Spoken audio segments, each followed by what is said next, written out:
Ja, velkommen til fyrra steipa halvfinalen i steipan kappensene.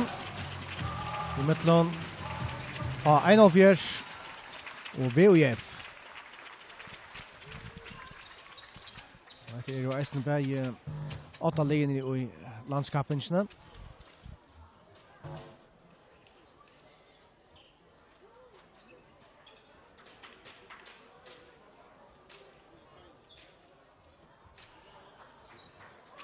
Fyrir distrin i kvöld, og sedan distrin verur i Vestmanna sunnudagin.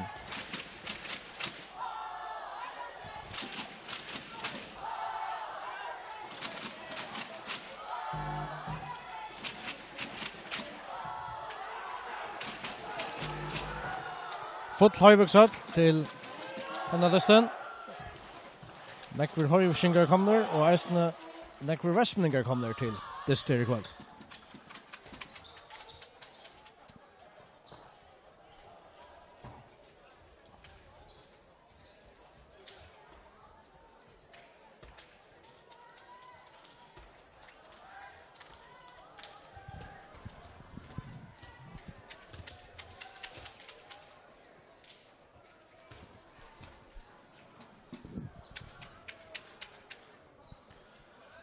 Det ser ut til at det vil Vestmanningar i færre at bygge distrin. Det vil om en luttla løta.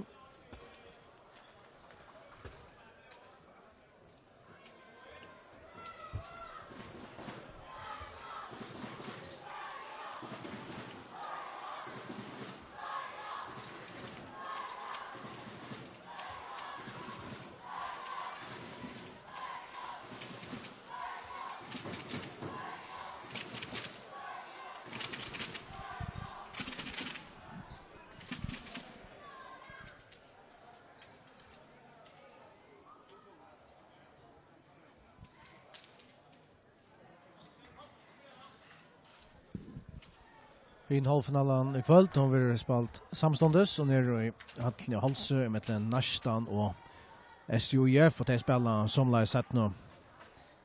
Halvfinalen av sunnudagin, det er sånn det å skala.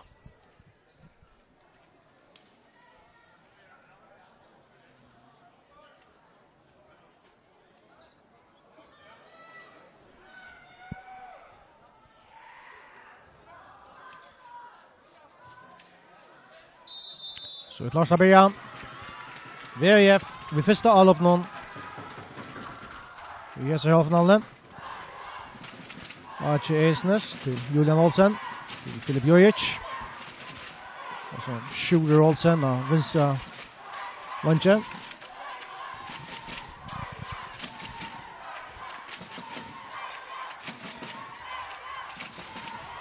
Filip om att missa bollen med Rowe för Fädran. Här är så Julian Olsen tagen, tror jag med kast till VUF.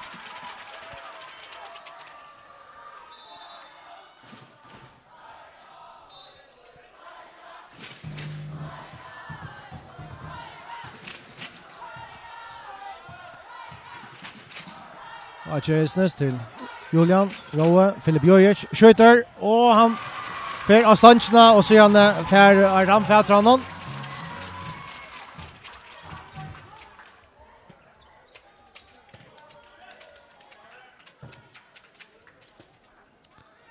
Marleon till Jonas Juros, Peter Krok. Stått till Peter Thomsen som är Hakra Vanchicha Heinolfjers. Av vänstra är Borje Davidsen. Där bollen ner. Peter Krok. Och Jonas fär inte färdra i halsen bollen och så kan Vestmanningar färda och ett nytt avlopp. Archesnes skjuter, men det är blockerat. Och Høyvusingar kan färra och i shotallopet är Peter. Han är pura fröjer. Jaunar till 1-1. Peter Thomsen för Heinolfjers.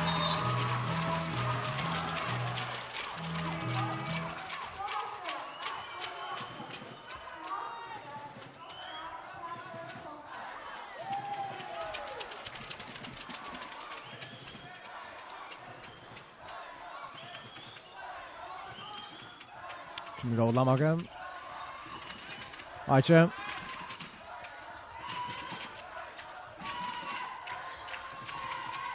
Och Filip Jojic för själver men Adam med Lucian nu. Vi är mest som standande och för skott jag Brinkna. Vi är fan för trätt. Så kommer kast till Julian Olsen.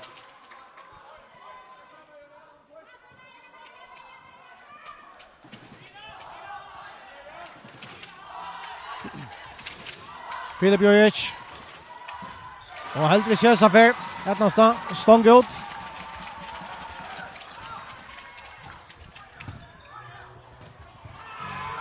Och tar vi Hatna. Till Heinald Fjärs.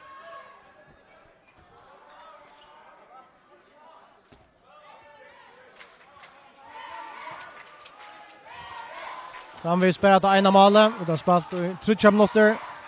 1-0 till Heinald Fjärs. Boje Davidsen till Peter Krok. Jonas Joros. Peter från Fädralnon skjuter och skorrar till 2-0 till hemmalige.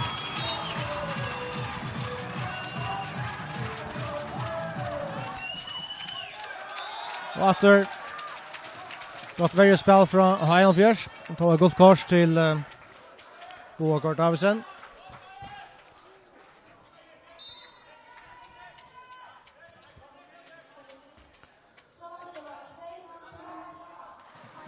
Det är gott värjespel och ett gott målmålsspel från Heinald Fjärs som här till Helter VF ner 0 målen. Nu 4 minuter erfarna. Så Filip Jojic. Ja. Watcha. Julian och Atte Bjerkar Ardam. Atte Bjerkaran. Välspalt. Peter Thomsen skorar till 3-0 till Heinald Fjärs men finns en superbörjan på ända resten.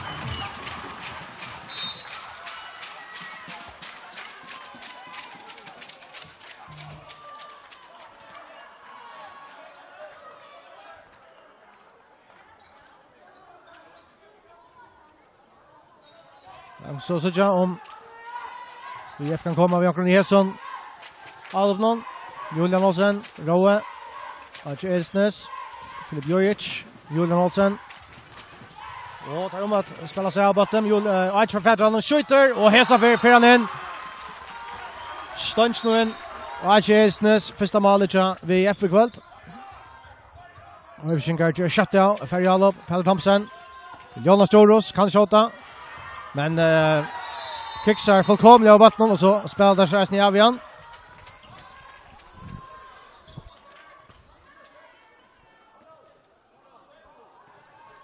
Och så efter VF.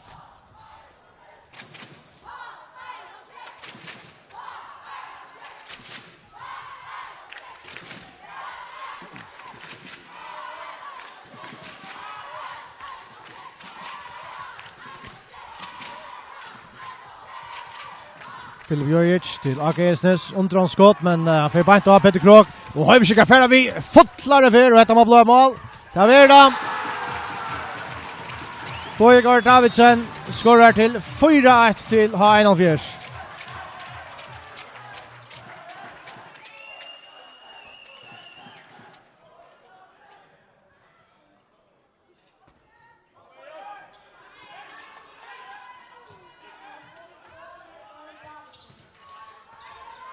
Chesnes, Julian innan stycknar och finna Roa Lamaka. River Bruksla, 2 minuter skjutvisning till Boa Davidsen. Och han och Roa Lamaka som var inne i styck ner så Israel kvätt och Boa gjorde men domaren äcklig outgjorde. Och Heinald Fjärs vi en lägger affären nu i 2 minuter. Men där var en Laszlo 3 mål och 8-4-1 nu vi har spelat i 6 minuter.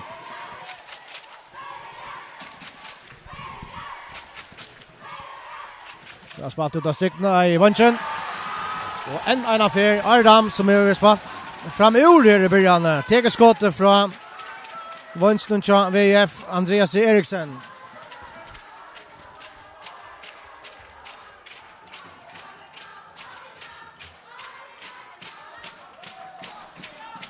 Ja, det är långt haft 4, ganska 5 bjärgingar. Så Första minuterna, köttspalt i 6 minuter, 4-1 till 1-4. Så nu tycker Malbergen ut, spelar vi en spelare färja vattnen. Så är det sig utanför medan det alla på körer.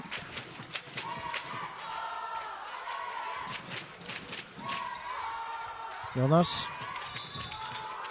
Vi är tidsen här och då tar vi nog ett guldkors till Julian Olsen. Så att Hans Kari Hansen rest kom in ner till 1-4.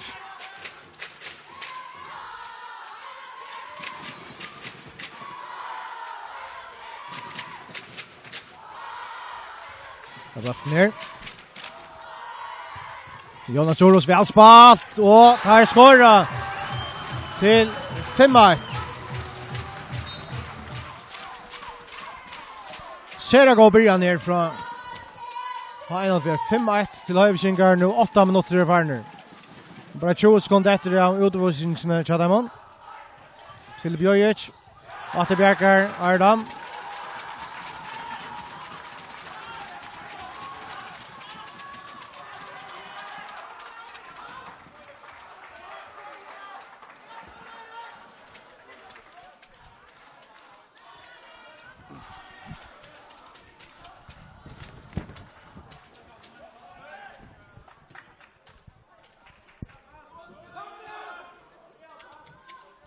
Och vi sjunger efter fullmanna här. Helt höjtal här. Till Peter Krog. Jonas. Ulmarion. Och här som batteren Fritchen. Men det var brottskast till Heinolfjers. Som nu möjligen kommer upp på en 5-måls Laslo. Är det 8-5-1 nu kött av spalt och i 90 minuter. Det var Daniel Torker och kommer in. För först för i kväll ska ta brottskastet för Heinolfjers. Vapnostenter Latin mer i mackan så VF. Daniel Torker vi brottskast nu. Och han bjärgar tutningar med Job Bjärg mot där ser så där som gångt när vi här till VF inte välja komna gång så att det helt Diamond har en av de slästen ner och 4 mål 5-1. Men det är alltså VF som är bruk för en timeout här. Skora 1 mål och nu där spalt det går 90 minuter och till Venjar Ninja Olsen Shalwan det inte nökter vi.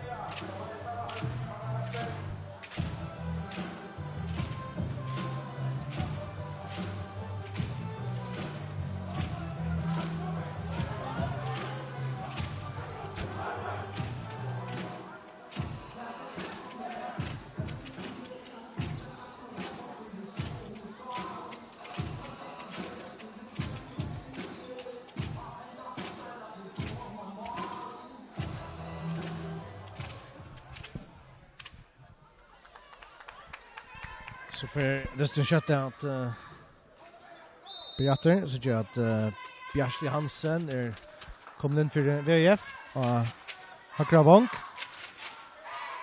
Men alltid att hinner är det där som och VF-linjen. Det är Julian Olsen till Bjojic.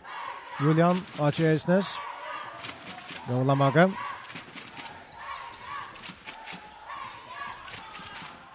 Till Bjojic till Julian, åter till Filip. Så skjuter han, och här så skorar han. Så står han 5-2 till Lionel Björk, spalt i 90,5 minutt. Så där kommer en fotlar för Höjvikingar, och där skorar beina vägen. Peter Krog til 6-2.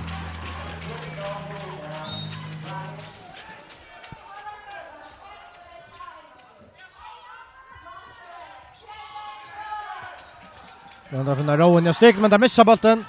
Här missar bollen. Så kommer Höjvikingar för hemvägen. Och en affär Peter Krog till 6-2.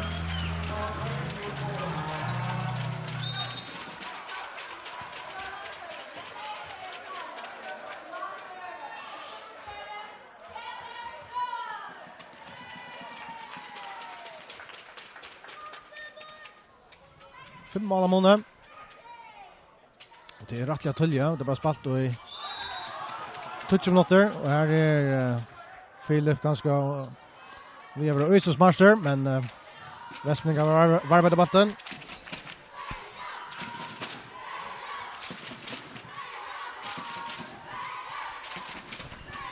Filip Jojic, og vi har spalt inn av stykkene, og her skårer han nesten.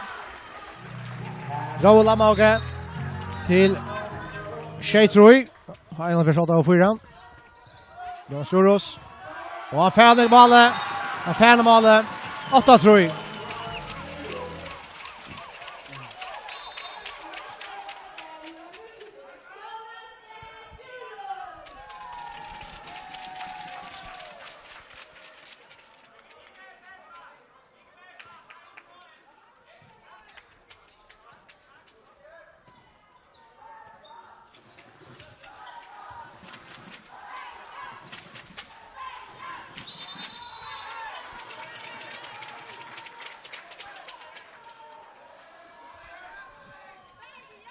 Kjøtt 12 minutter farner.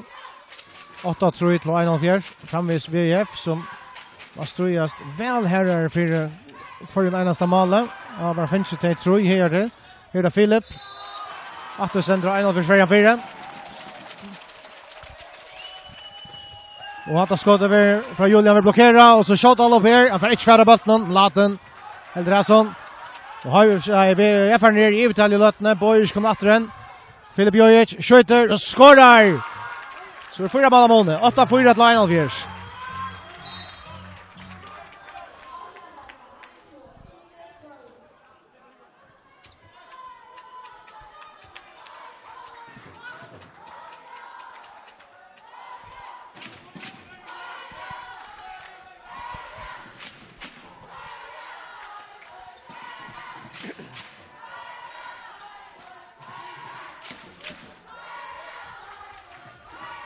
Boje til Peter Krog, Jonas Storos.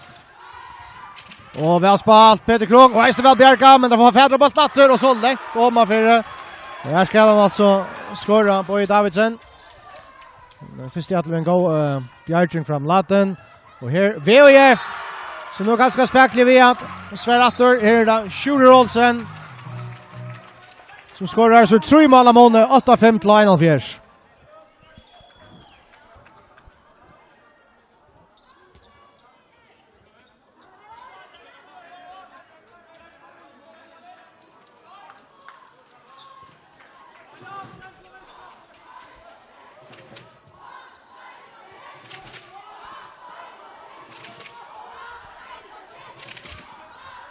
Daniel kommer inn, 4-1. Det bort med Jonas. Tredje kast til Jonas Storos. Peter Krok. Hilmar Leon. Godt jeg har sett, og så høkker han bolten, motsatt. Hilmar Leon Jakobsen til 25.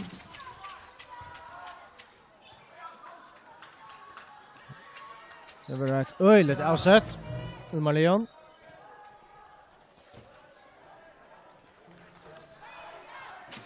Suttje ta 1-4 Svenjaren hever time-out korset klart. Nu skulle VF skåra nu så kan också sam för att bruka däsne. Jola Magge. Julian Olsen. Archie Elsnes skjuter. Firm Kotl skottröntne. Gott kors till Hilmar Leon Jakobsen.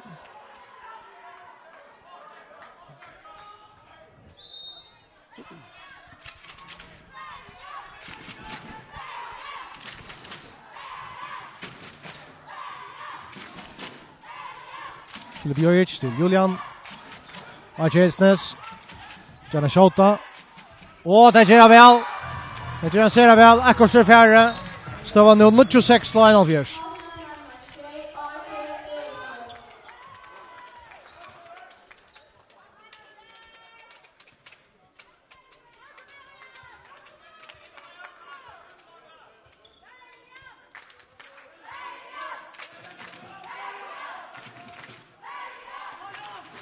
Hilmar Leon till Jonas Joros till Peter Krog. Jonas. Daniel. Robert Natterer. Jonas Joros, Fermkott och 2 minuter till Samuel Johansson. Aldrig ser synd det bojlet ut. Jag har aldrig känt gjort det helt stora. Han ska ästna väl skiljande av Västningar mot mellan. Så är skjutan Nekvon.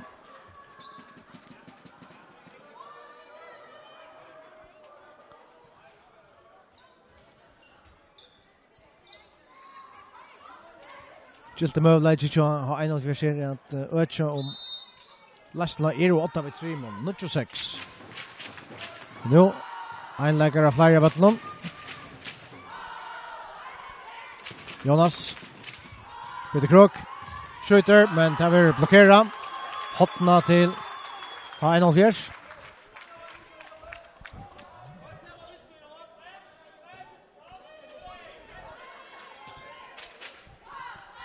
Jonas. Så finner där Daniel. Och Blatten. Bjerkar skott någon från Daniel Torkar.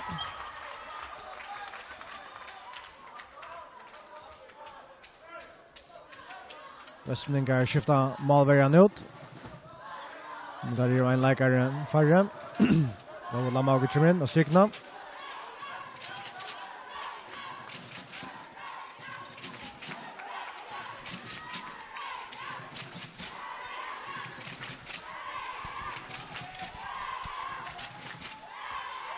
Julian, till Roa, Arche, Filip Jojic, skjuter inte, så skjuter han, men färre syns om det kastar vännen. Domaren finns armen upp. Hendriksson står från VF-sidan där, så skjuter Filip. Kan vi blockera, hotna till VF. Här var där inte näck var Elveren går efter, så skulle det komma vid en skåte. Där vill Arche, och skorrar! Fantastiskt längdskott från Aka Helsnes.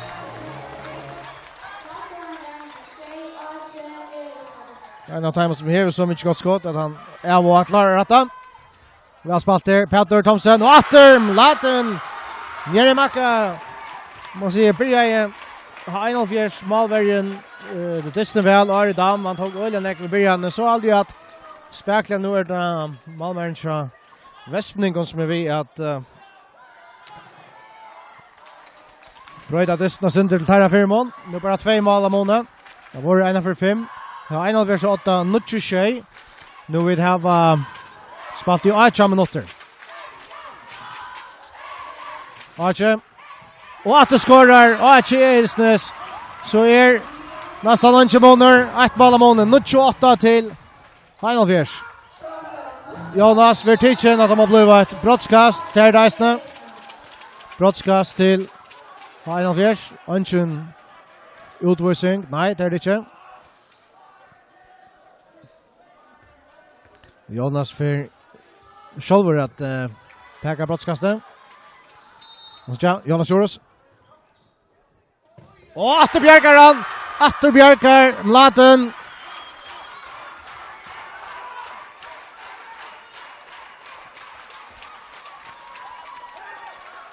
Flere bjergingar og Rano, og nå VF møvlaga at Jauna. Nu er det færne, 28 til H1-4.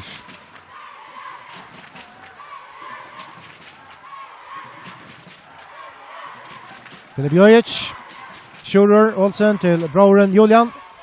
Achersnes kan skjota, og tillukka vi heter Jaunar. Stønchen er 4.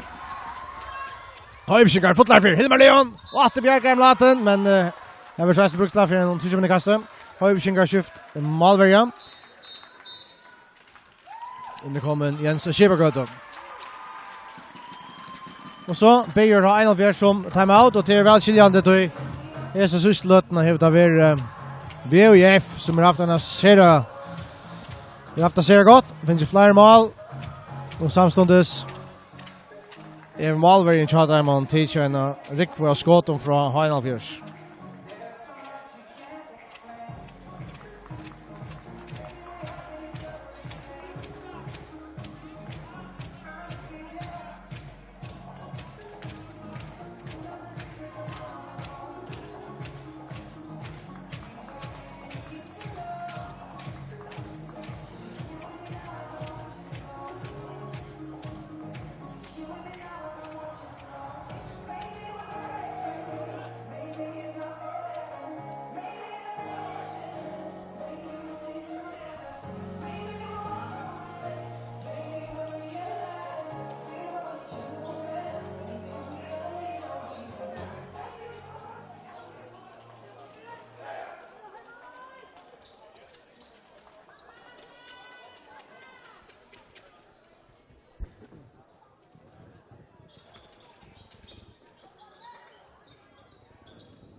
För då spelar kommer in China först med landa strikna. Här ser vi Sigmund Nolse.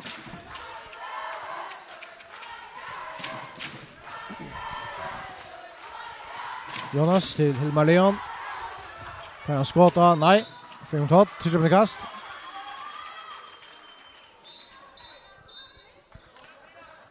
Så vant jag att släva golv torska. Det blir touchminuter och 14 sekund efter att förra halvlek. Så det var 28 till Heinolfjärs. Peter Krok. Pro shower. Vi teachen och tar vi en guldkors till Sjur Olsen. Och så 2 minuter till Julian Olsen. Vad ska ta över igen?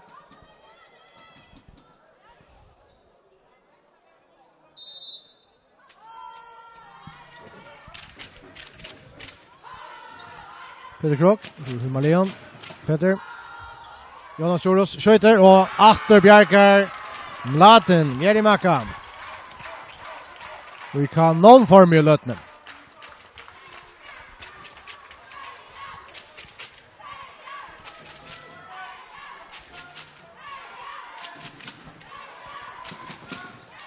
Nu kommer han inte med över in för VF. Hökne Zachariasen i bollen här.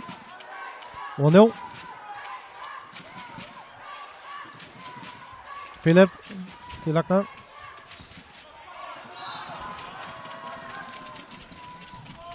Hökne Zachariasen till Philip Jojic, till Ake Edsnes, till Philip. Det är shower. Han är lycka vid att få bollen in till Aknar. Och här är skralltömt mål och så skorar Heinolfjärs till 28.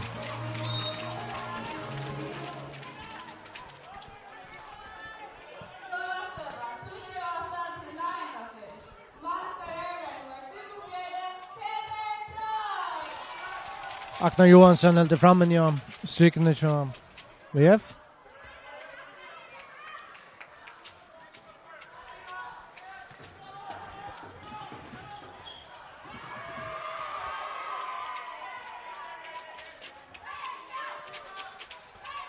Chesnes.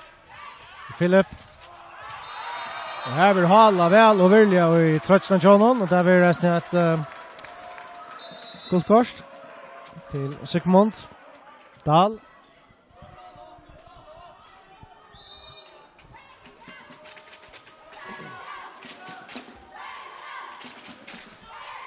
Touches sekund efter av utvisningen till VF. Chesnes till Philip. Hökne. Philip. Innan stigna till Aknar. Så kommer kast.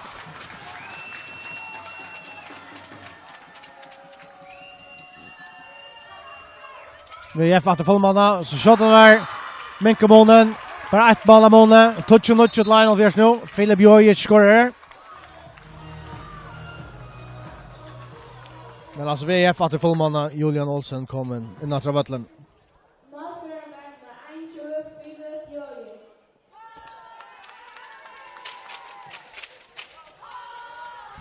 Peter Krok. Skjut Scholver och Hesaver sitter han. Där bollen fram vid Mladen. 1-0 till Heinolfjärs.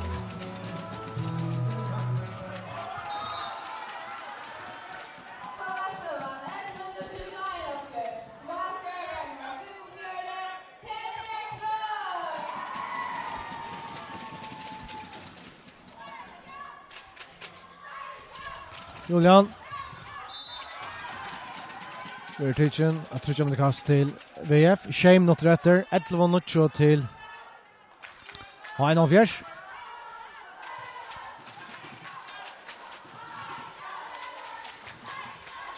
Och han skjuter längt ut från Alex Scott från Philip Jojic. Ett ball av måne. 11-0.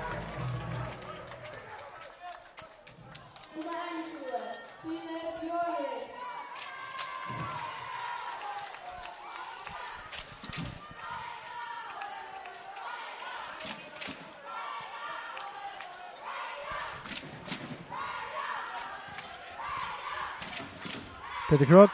Himalian. Peter Thompson. Røy Kjolver. Men Latem Jerker.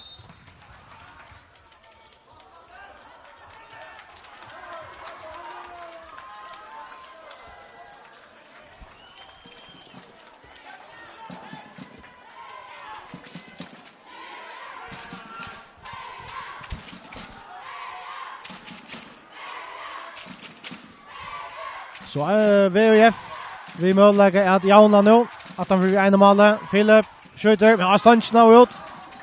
Astanch nu ut. Mer ju en fjärs med vi 8. Så ser Atlant för hållet och ett skifte vid 5 mål. Nu råtar vi 2 mål. Hilmar Leon. Jakobsen till 12 touch. Och hata för Costa Daniel Torker Berotvuster i 2 minuter. Vi har så tacklingsna mot Aka Eisnes.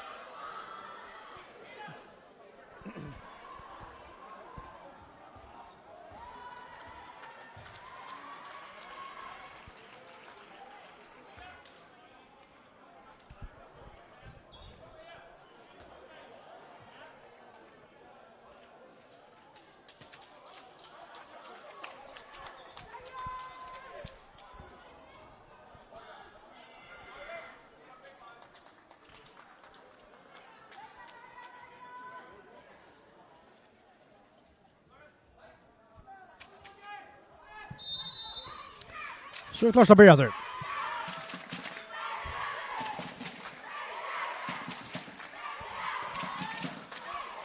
Archen till Julian.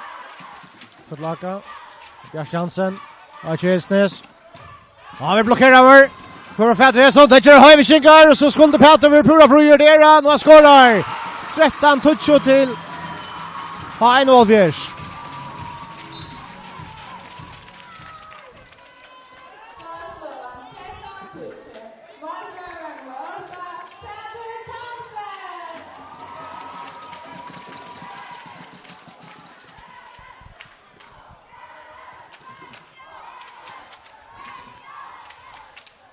Vi har spalt. Agnar. Og färbolten. Og i målet. Men jeg fikser detaljesene. Og ikke Eisnes finner en snott av en. 2 mål av måneden nå. 13-11. Til 1,5 som i en god minutt av tred skal spille vi 1 leggere av Fargevattelon.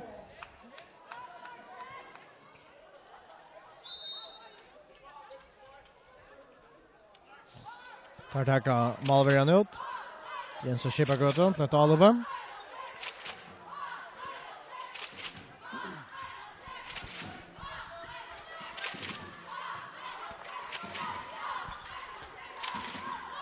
Vi är för Mansberg och Peter Krok och Lötne. Rune. Tredje kast till. Final fjärde utvisning till Aka Eisnes. I 2 minuter.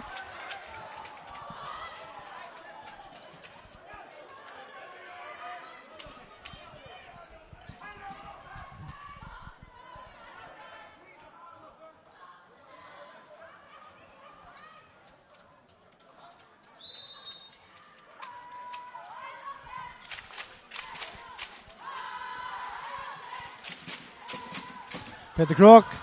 Laten Bjergar.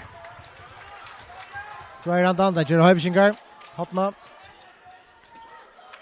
I 8 vi 2 mål.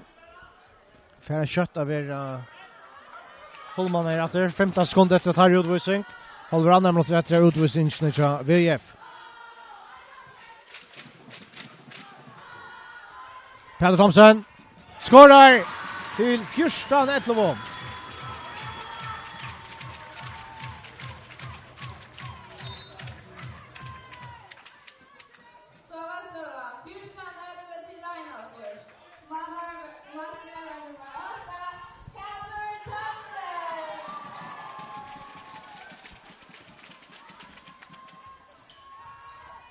Björste Kjolver. Tredje kast. Til Bjørsta Hansen. VF. Løsninger der Malveren ut. Den kommer her Andreas Eriksen. Der har vi en katt. 45 sekunder etter utvisningsene. Her jatter for 3 med Malon. Fyrstand etter til Ha-1-4. Det er for Mærum Kotlin, ja. Stikner Ragnar Johansen. Og dommeren sier til Peter Krok, som er ved etter honom. Da sa jeg Kjolver. 2 minutter til Peter Krok.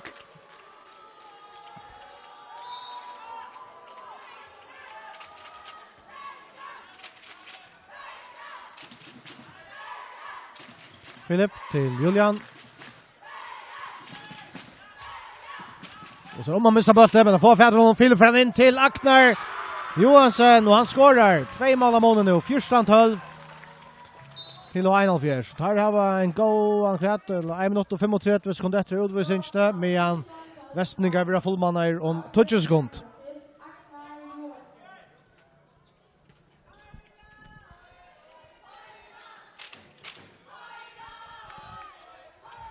Og til Bjarkar, Mladen. Høybeskinkar for han av baltnatter. Vestningar nå fullmanner.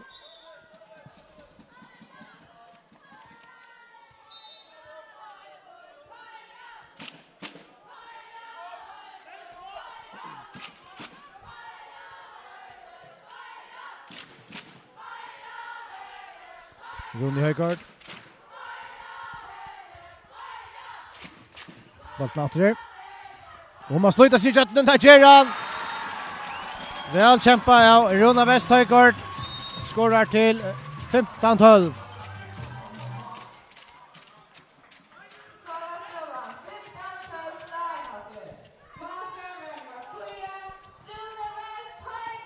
Bjørste. Og finner strykna. Aknar Johansen. Så står han 15-13 til Ha-1-4. 15 sekunder etter av utvisningsene til Høyborg, og nå er det bare 45 sekunder etter av fyrre halvleikje.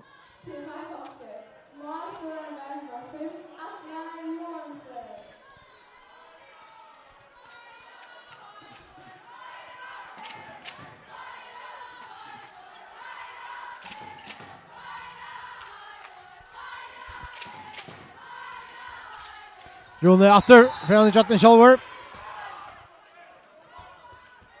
Så vi vil et trusjemte kast. 15 sekunder etter av fyrre i 21-48 vi 2 mån. 2 ganger 20 sekunder. Skulle ha tagget der. Da skal han boja etter. Nummer Leon. Rune. Så vi Bruksla. 2 minutter utvisning til Andreas Eriksen. Og at så han pura åndet ut. Og sen det bytte att ta här vissar in i 17 halvlek. Det var 4 sekunder efter av förra halvleken. Sigmund Rolse så väl lunch för bollen ja det där sånt. Löjer till att Höjsingers läsarna får sig mål och det håller går men Leon skjuter men Laten Bjergar. Och det ändrar så vi att Ha-1-4 8 vid 2 mål i halvleken 15-13. Var ett skifte och 8 vid 5 mål och det var sälja Tulja i dessen att det gick äckliga stilte till VF att få mål. Men så är det nog inte bättre och så må jag säga att målvärden så att man Laten ganska sälja över 2 där inne tror jag dessen. Men vi pratar om en löto vi sätter hålla men alltså Ha-1-4 8 vid 2 mål 15-13 det håller nu.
Så för över att Lars börjar kvar lite. Och Einol Fjär ska börja distan. Tar ju 8-15-13 i halvlek någon. Och då blir det så läsnar att här i 1 minut och 22 sekund är det en läkare flyr av vattnet nästan sista som Andreas Eriksson gjort tror VF och i förra halvlek att vara att få sig en också bytte utvisning som kostar honom 2 minuter.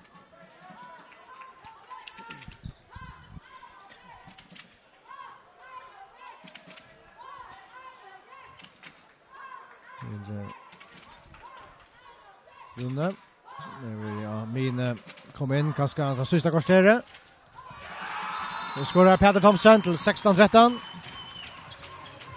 Så det är June West Höjkort han tog över för Jonas Djuros som är inne till Final Fjärs. Det är största väl.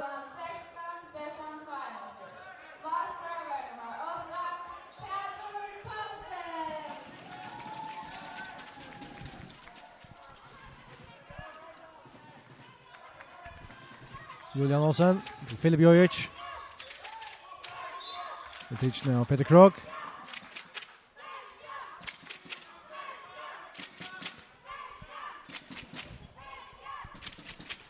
Julian, Filip skjuter och han skorar. Filip Jojic vinkar månen 2 mål månen 16-14 Lionel Viers. Och kommer Ronny Högård, Fischover och en superbridging från Laten som stod. Ser väl kom väl igång ta i en 15-16 minuter var färdig av förra halvlek så det ser ut till att han Atlas säger att hålla fram här i sätt knowledge.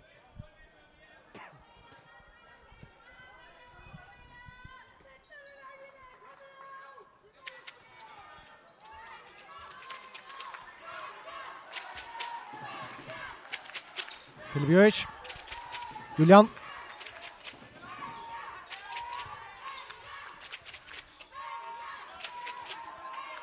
Filip Jojic.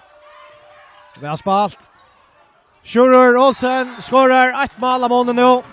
16-15 till Einol Fjärs.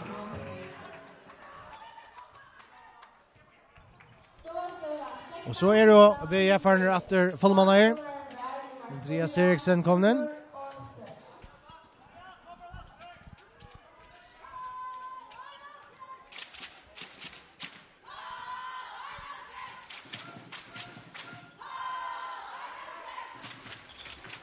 Peter Krog till Jonna Högård. Och innan finna styckna det ettna stajsne och han fyrer mål i allt. Ja, det gör han. Helge Høydal till 16-15.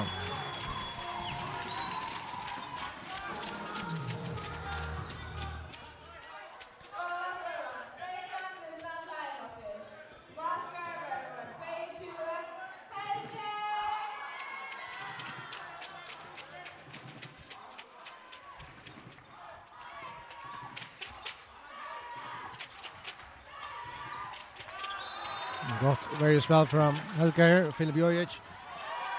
Får det bollen ut till Sjur Olsen. Han finner Julian och Archie Esnes. Skorar! After 1 mål av månen. 16-16 Lionel Viers. 30 minuter farner och satt någon ledge.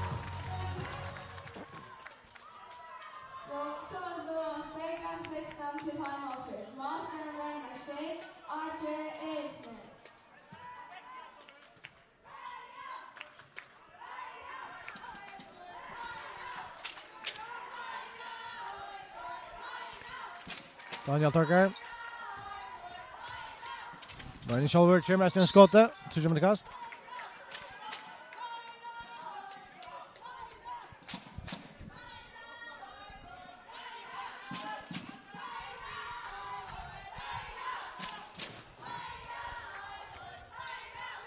Ronny Høgård.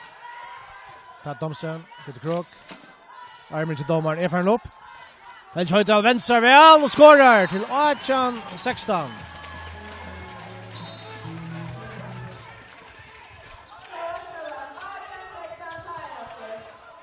Det er ikke så når kvinner i fyrre halvleie med Helge Høydal, men det er så vel. Her er sett nå.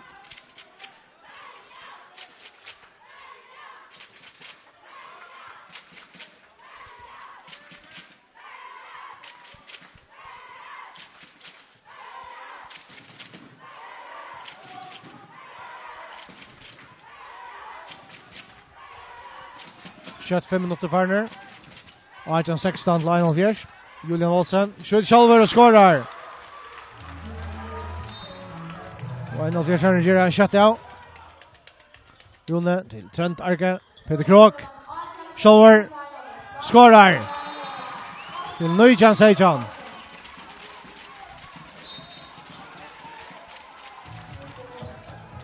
Filip Jojic. Og det er Sabbath Night. Den får fædre han. Og Acheisnes. Høkker han opp i hattene. Nøyjan Acheisnes. 2 minutter før var der. Der vi har spillet seg av i balten ved Jefferner. Men får fiskal opp av golden natter. Atter bare 1 mål av måned. Nøyjan Acheisnes til Einolf Fjers.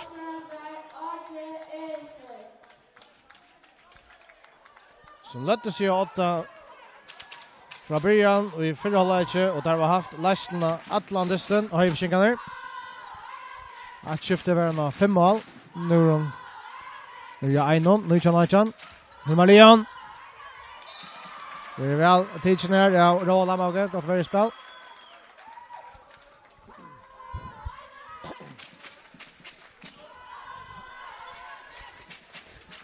Den torkar.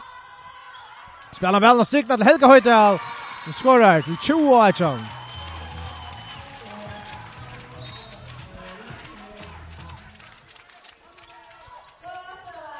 Och Esa för Bjarkar så Ardam. Och han gör kött av länga bollen igen mot Peter Thomsen med Julian för. Först handlar bollen ut längkast.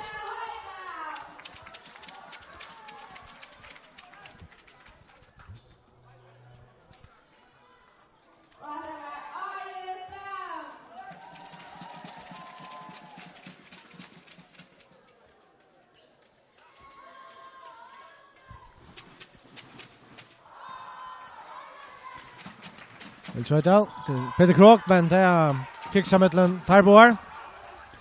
Röstningar i enkast. Vi ser ikke høyvisingar nå. Her var Mansverge og Aka Elsnes. Høyre Batsten til VF. Og her er Bastas der øylet ut i Søylinna. Bayer Fermkoll, bei han og Daniel Torkar.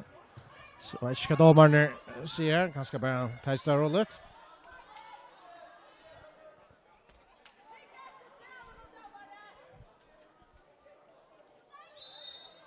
Skjer mot Farner, 20-18 til Einolf Fjers.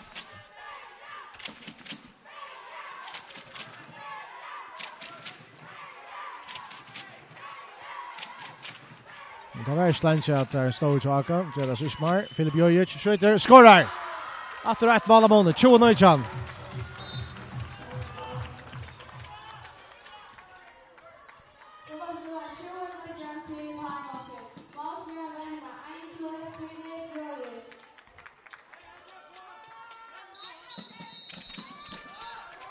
Och så har Einolf Fjers be om timeout.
Peter Thomsen.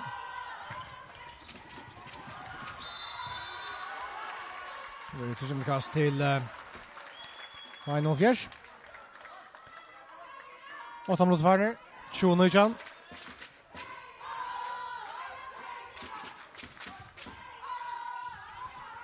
Helge Høydal skårar til 21-19 og samståndes 2 minutter utvisning til VIF. Raul Lamma og skutt.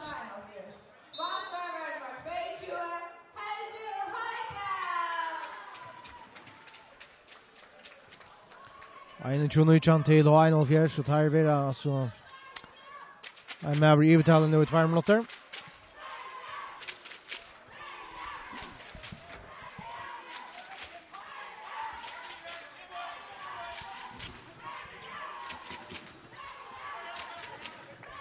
Filip Jojic. Vertichen, til kast.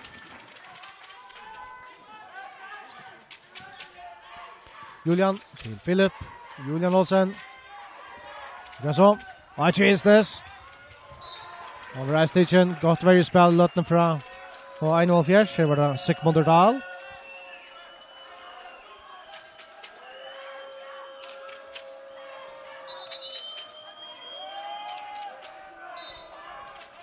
Filip skjuter og tar blokkera hotna til Vestmenningar. Armin til domaren ferdig opp, så der skal gjøre rymlig kjøtt av. Filip Jojic, Ryan Schalver. Vi Stichen, til kast. Så lukker vi at her må lette opp til Filip Etla Aka. Det er vi snakk for Elveren Grett rett for. Filip skjuter og Ardan Bjergar. Final fjers. Vi har en läggare flere og en halv minutter til at. 21-19, touch mot Ferner Peter Thomsen. Skårar til 22-19. Og annars til jeg sier at vi hinner i halvfinalene, som i midtelen Næstan og STUIF, er den Næsten som 8, 19-16 i løtene. Den distrin börjar i samståndet som hesen. Her er altså 22-19 til Final Fjers, og Jesu løte ble VIF atter fullmanna. Ragnar Johansen, Ake Elsnes, skatter kott, at han var en utvisning, til Verda. Det er ikke nekve provokasjon. Det er Daniel Torker. Vi skal si det han for 2 minutter.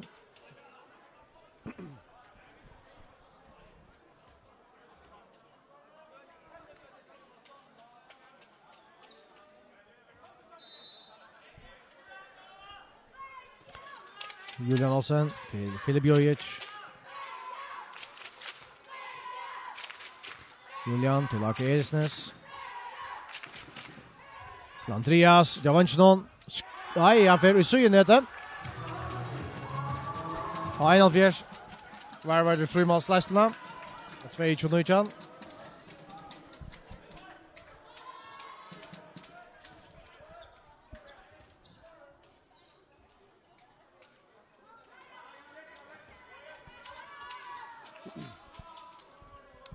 VF nu vid Mansverige og Peter Krok.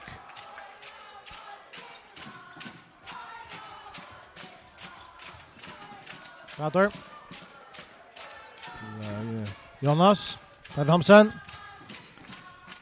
Marleon. Går å finne strykna, men VF fänger handabalten. Samuel Johansson. Fredrik Hasson. Det er alt trusk kom det etter av utvisningsene til 1-4.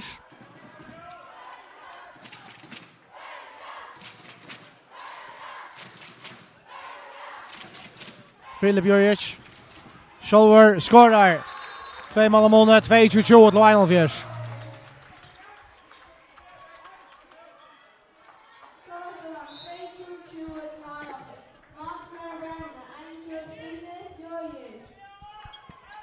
Fram vid Mansverige og Peter Krok. 15 sekunder etter av utvisningsene til Høyvikingen. Peter Thomsen. Rune Høygård. Og Julian kommer med midten her.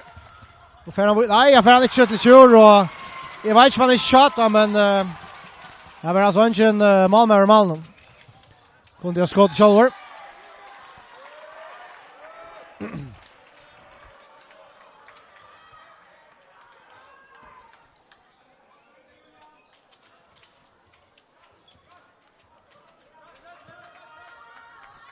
13 minutter farner. 22-20 til H1-0-4.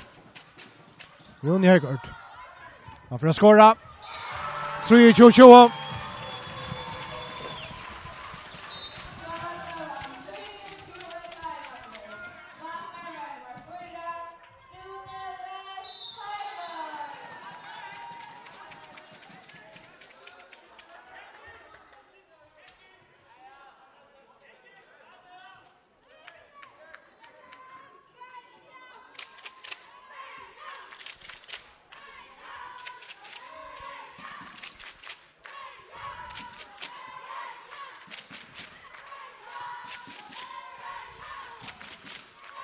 Julian til Akesnes.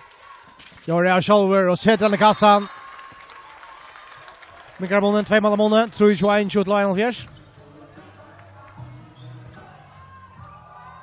Pura fri Tendrarke med en superbjärching från Latin Mierimaka.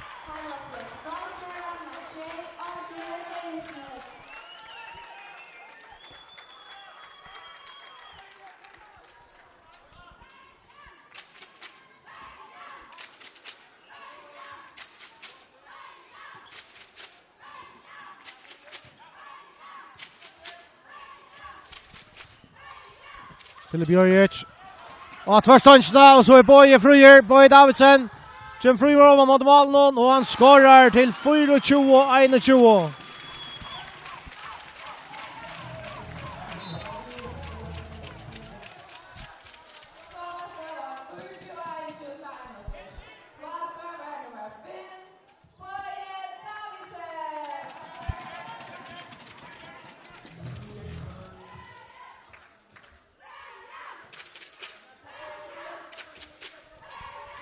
Julian. Nej, man missar bollen men det var ett tredje kast.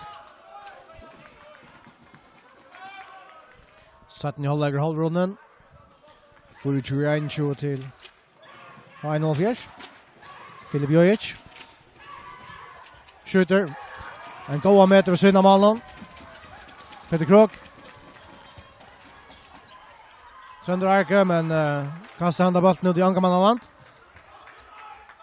Inkast VF.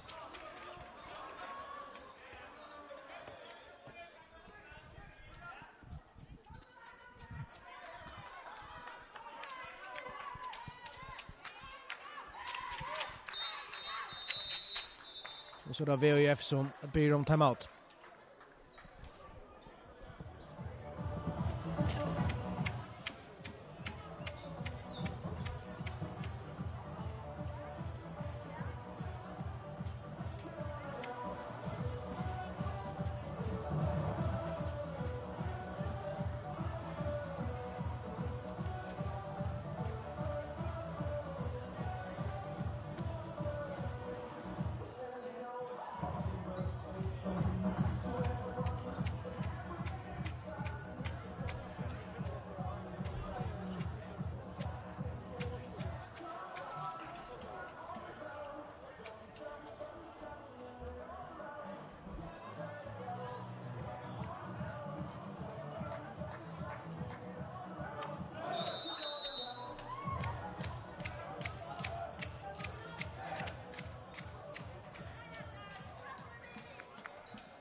För 21 till H1-4 shotspalt i 16 minuter. Och hinner det någon. Och spalt i Hötli och Halse i Havn. Det hinner i halvfinalen här nästa natta 21-20 emot SJUF.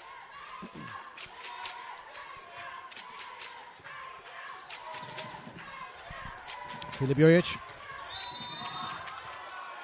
Tjumli Kastel VF.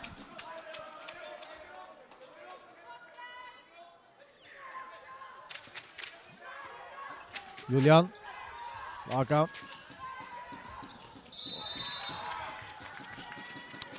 Det är förbalten efter.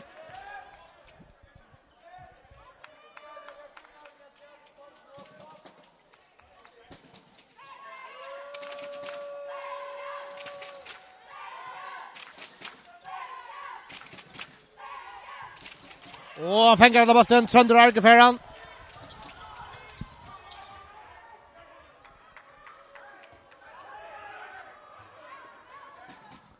Nu möjliga att öka lasten upp i 4 mål.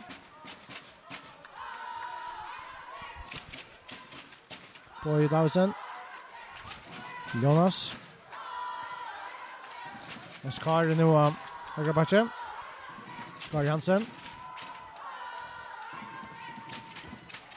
Jonas Juros. We're teaching there.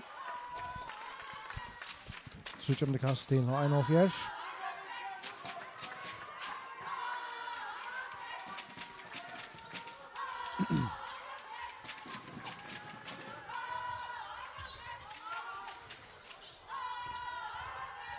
Och vi har spalt! Och tyvärr har vi inte skott och helt köjda, men ser det var spalt av Jonas Juros.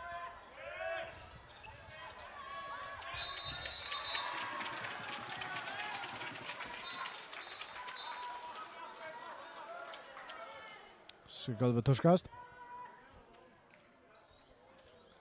Kött bara 12 minuter efter. 1-4 av Simon. 24-21.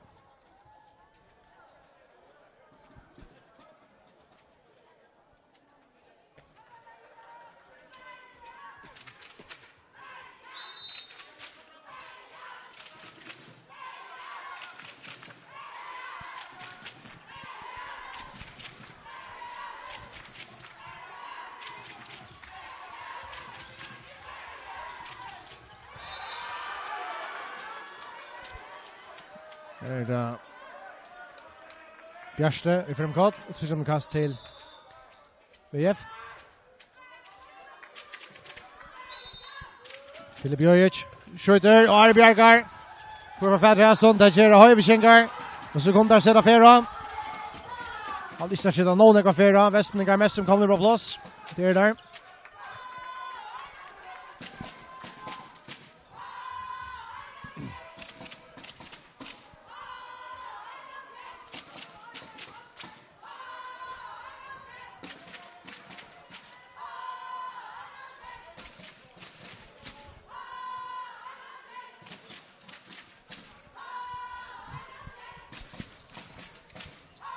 Junegård. Finna skara och Mlaten Bjergar.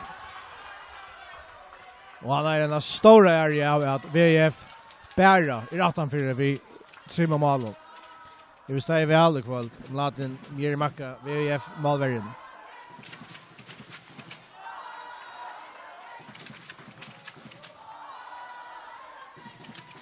Skara Jonas Juros. Boy Davison, retention. Tror jag det kast till Final Fish.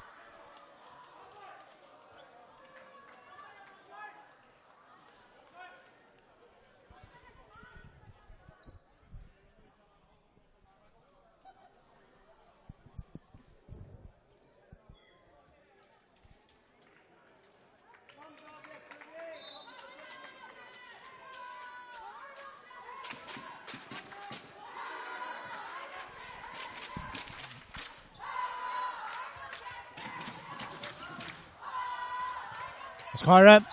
Retention där.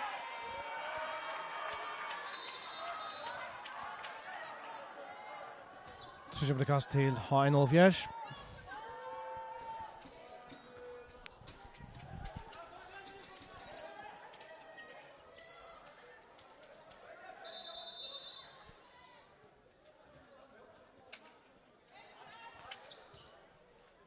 Så är VF som har gjort svarst vid akkurat der.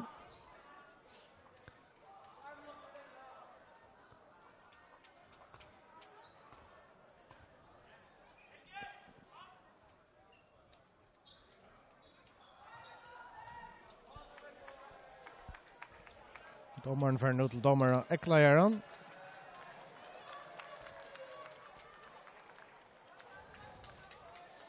Så vet jeg ikke om jeg har skrevet det færre frem her. Da får jeg da suttje nu, men han løter. 2 minutter til ha 1-0-fjers, så er det ut til. Så vet jeg ikke om det tar å skifte ut, og får han ut, skrive med igjen, eller hva det er. Aksjåret. Det ska ske. Och så är det så det var att det var VUF bankgrund och gjort varstvita och tar finke så eisten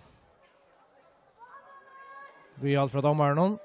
Det blir alltså Rune West Høygaard skal ut 2 minutter.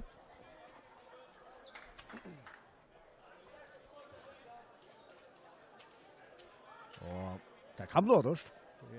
Det er jo bare at han før halvfinalen, og jeg vant til at ha 71 gjerne vil hava en av Laslo som jeg sa at 3 mål, og kanskje gjerne mer enn det visser til Vestmanna til 17 halvfinalen som skal spilles sundagen, ikke snakka latt sted. Jeg får en service her, Vestmanna. Askari Hansen.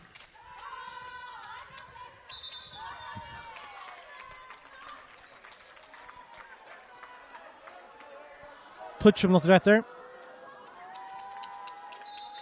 24-21 til H1-4. Så nu gjør vi seg gode stunder. Snekker i dommer nesten klokkene. Spiller ferdig gang. Peter Thomsen, Lanskara, Hansen. Peter. Inna strykene. Til Sigmund Olse som får en kattler. Tryggende kast til H1-4.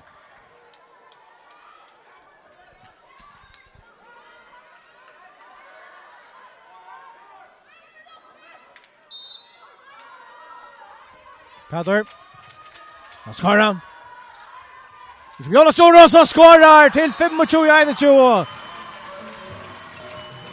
Ser att tuttingar mycket val för final vers här som vi håller 3 sekund. Ska spela vi en lägare Farja Vattlon.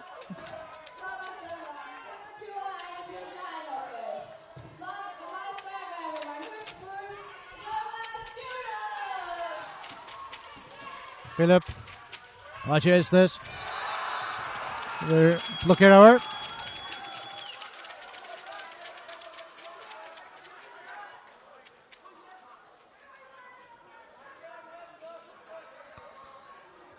Och då man ser att det är steg innanför just där vid brottskast.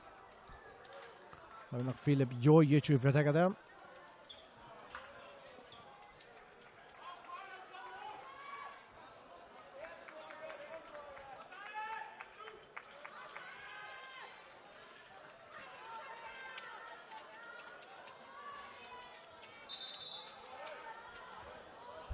Filip Jojic. Vi brottskasten. Han skorar. 3 mål av målet. 25-22 til 71 som vil ha fullmanna i om 8 sekunder.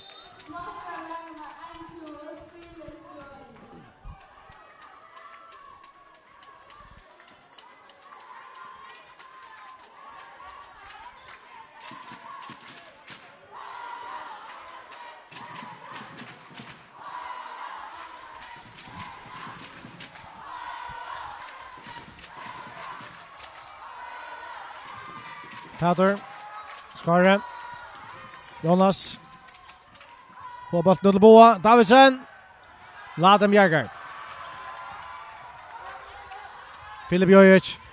Shot all up fra VF. Høyviskinkar kommer mot land. 6,5 mot retter. 25-22 til 41. Gerste. Skårar. Og at det blir nok helst en utvisning til Boa Davidsen da Verda. Og til han i Øynjom. Og nå vil det stande 2 mål av måned. 25-23 til H1-4.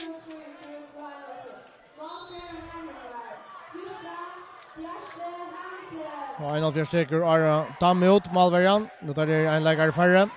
Setta Tanja Torkaren.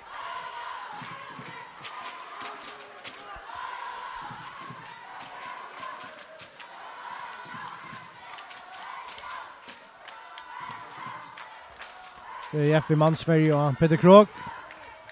Vi er med utvisningen kallende. Jonas Joros ved Kjallver. Vi er tidsen. Sysam til kast. Vi er litt kjande. Men fer at komme opp at det vant jeg.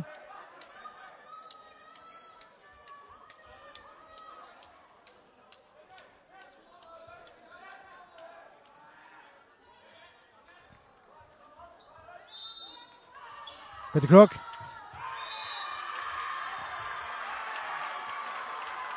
Vi stekker over av Bjarsta Hansen. At Peter Krok. Jonas Joros. Og Blatten Bjerkar, men kan se dommerne. Brottskast til H1-Fjers. 2 minutter utvisning til Julian Olsen. Dommerne sier at han er Chive Jonas Joros et skump av en. Det er nok halvtid ånder utvisningen til Julian i Destnon. Peter Krok kan øke Laszlo på 3 mål, men han skal få bolten fram vid. Mladen Mjeri Makkas med steg vel. Det kommer skottet. Mladen Bjerkar. Det kommer ikke overst. Og så nekk fer i høttene. Kjenner spalten fram til styr til. VF 18-4 vi 2 mål, men det kunne være 18-4 nekk flere mål om Mladen ikke stå så vel i kveld. Og så kan man hjemme inspirere seg hva er det for brottskast fra Peter Krok.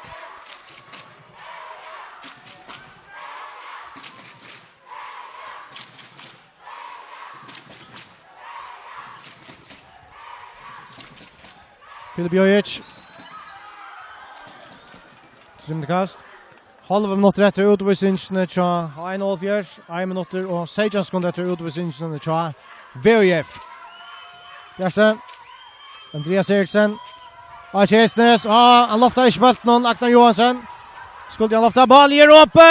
Og Ferrat. Først dansene vi ut etter hver ferran. Det kjører H1-Fjers, men så er det VUF. Og her kommer ferran vi fer inn veien. Og Kjæsnes. Kendrer, Aknar Johansen, og så tekker det ferien av spillet noen. H1-Fjers ferien er fullmannen nå om 2 sekunder. Det er der nå.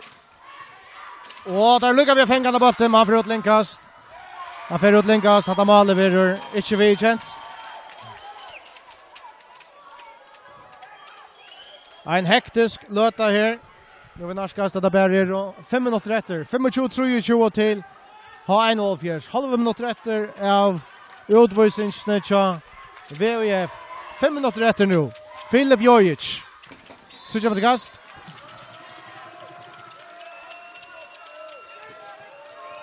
Kjæsnes. Og skjøter. Vi blokkerer over. 20 sekunder etter utvisningsene til VUF, som ikke fikk ballmannen innen. Han kommer nå. Mladen Peter skårer til 26-23. Og her er så til Verja, Eisne Verja, en sammenstøyter Parametlen.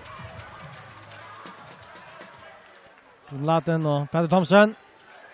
Men ser ut til at Mladen vil være klar å spille etter. Vi har en av flere skjøtter ved 3 mål, 26-23.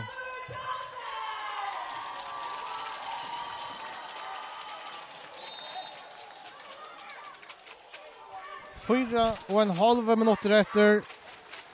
Ja, 4 halvfinalen.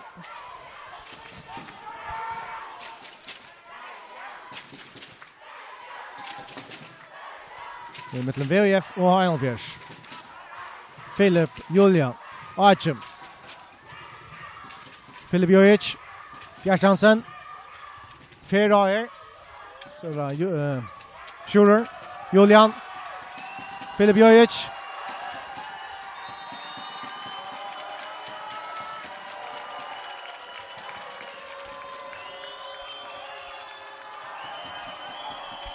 Armin til dommeren, det kom opp. Julian Olsen av stansjene. Og dommerne dømmer brottskast til VUF.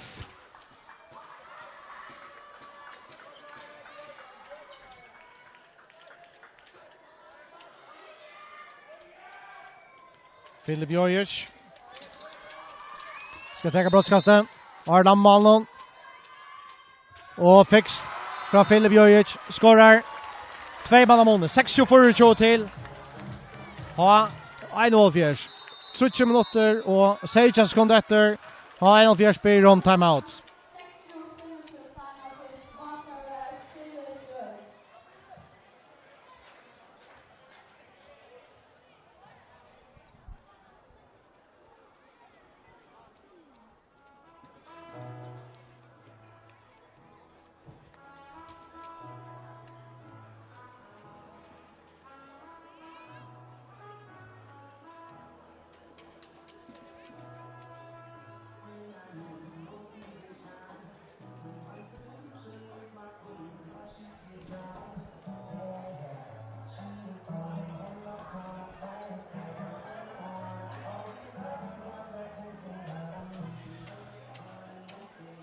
Hin halvfinalen at vera Leo, der blir oss inte fyrre her. Vi har til Hals i havn. Det ser ut til at det var Narsten som får vinna desten. Her bara sekund etter, og Narsten 8, 18-24. Og det altså mot SJUF. 30 minutter og 16 sekunder etter. Vi ser underhaldande fyrre halvfinalene og i midtelen av 71 og VUF.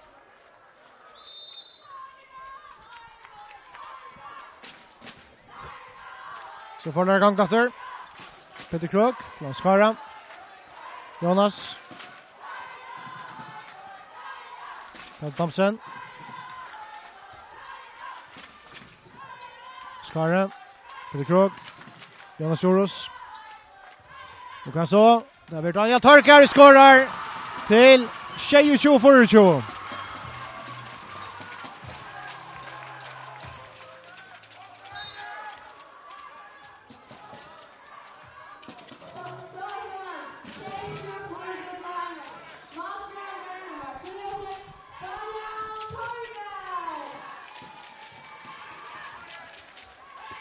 Filip Jojic.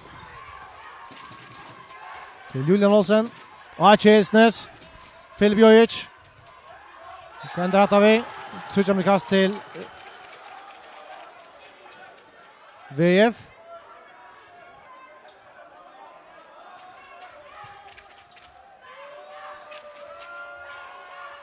Tvær minutter etter. Og kan så, det var skåret. Bjarsti Hansen, Mikael Månen, 2 mål av Månen.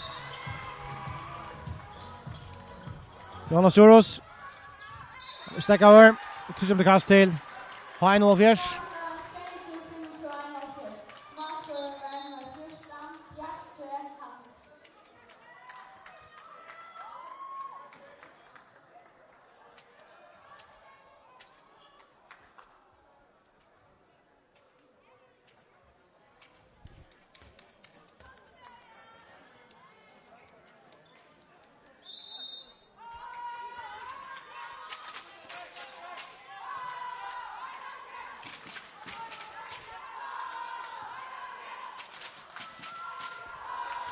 Peter Krog. Jonas Joros. Raspalt, og det er Vesten å skåre. Sigmund Ronaldsø til 28-25.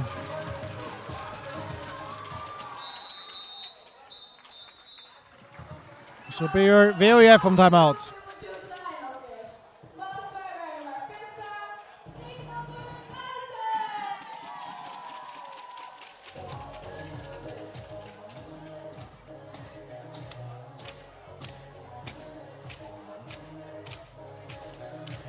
Så 28-25 til H1-Wolfjers her, men i 2 minutter etter.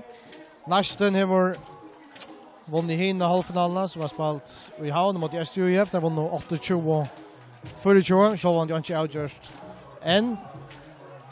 Det er jo alltid avgjørst sunnedagen for å slippe i finalen der, begge kvinnen og mannen.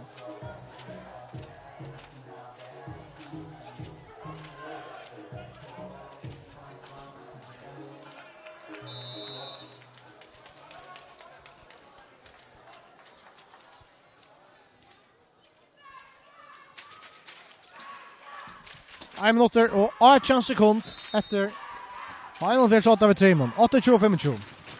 Filip Jojic. Julian Olsen. Chesnes. Aknar Johansen. Til Aka. Julian. Filip. Røyner kommer til skått. Spels. Og Heide kickstart her i midtelen. Final Fierce kan færge all opp. 1 minutter etter nå.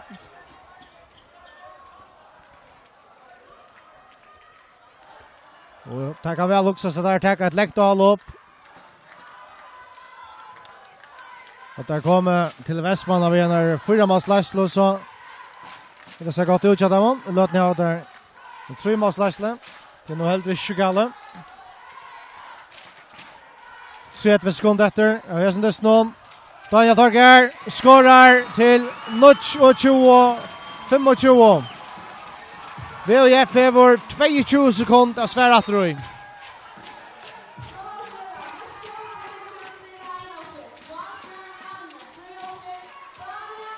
12 sekunder efter. Och Chesnes. Och måste ha sig av bollen. Men Filip Jojic färran och han skorar. Filip Jojic minkar om månen. 3 mål av månen. Much och 20. 6 och 20. Ändar. Hesen. Destren.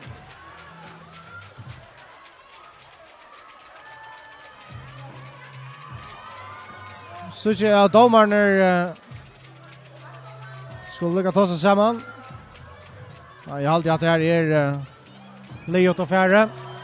Det blev en 3-mål seger till Heinolf Fjärs. Filip Jojic för Minka i sista löte. Och till spårningen om det här blir ett olja tunningar mycket mål. Det vet jag vet. Ta i desten sonnedagen i Livor. I Atlan för de vera da höjvisingar som är och 8 vid 3 mål. Ta tandesten börjar. Ska ju alltid utgöras över 2 dyster. Vi får tacka för Jakob. Det blir mer suttja för handboll och utdragningen i det vecka i annan kväll. Samröver och hade punkt för Hesen dysten och eisen fra hinar för halvfinalen som är i mitten Nästan och SJF. Nästan vann här 8-24. Och som sagt, här var det Heinolf Fjärs som vann 9-26. Vi får tacka för Jakob. Rune Damm har steg i häntan kamera och jag, Leivor Fredriksen, har sagt för dysten. Vi tar rest.